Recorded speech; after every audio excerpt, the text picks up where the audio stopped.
Hi friends, welcome to Mahathi Sairam channel. చాలా రోజుల తర్వాత మళ్ళీ సామెతలు చెప్పడం ప్రారంభించబోతున్నాను. ఈరోజు మీకు కొన్ని సామెతలు చెప్పదలుచుకున్నాను. 3 మాసాలు సాము చేసి మూలనున్న ముసలమ్మని కొట్టాట.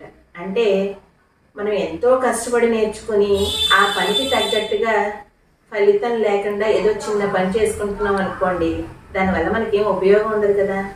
కష్టానికి తగ్గ ఫలితం ఉండాలని దీని అర్థం అన్నమాట. అలాగే జగడం ఎందుకు వస్తుంది జంగమదేవరా అని అడిగితే బెచ్చం వేవే బొచ్చుదానా అని తిట్టాట.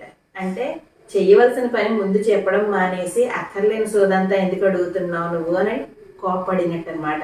అంటే ముందు బెచ్చం వేయి, తర్వాత మిగతా విషయాలు మాట్లాడుకోవచ్చు అన్నట్టుగా దీన్ని క్యాల్కులేసి చెప్పినట్టుగా అనమాట. అలాగే మూడోది వచ్చి అయ్యకు కోపం సంవత్సరానికి 2 సార్లు వస్తుందిట. వచ్చినప్పుడు 6 నెలల కన్నా తక్కువ ఉండదుట. అంటే 360 రోజులు కోపంతో ఉంటాడనమాట.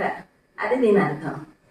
అలాగే అల్లం అంటే నాకు తెలీదా, బెల్లంలా పుల్లగా ఉంటుంది అన్నట్టు. అంటే వీడికి అల్లానికి బెల్లానికి కూడా తేడా తెలియదు అనమాట.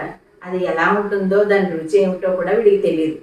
అలా ఏమీ తెలియకుండా ప్రతిదీ తెలుసున్నట్టు మాట్లాడి వాదించే వాళ్ళని ఇలా చెప్పి అంటారనమాట.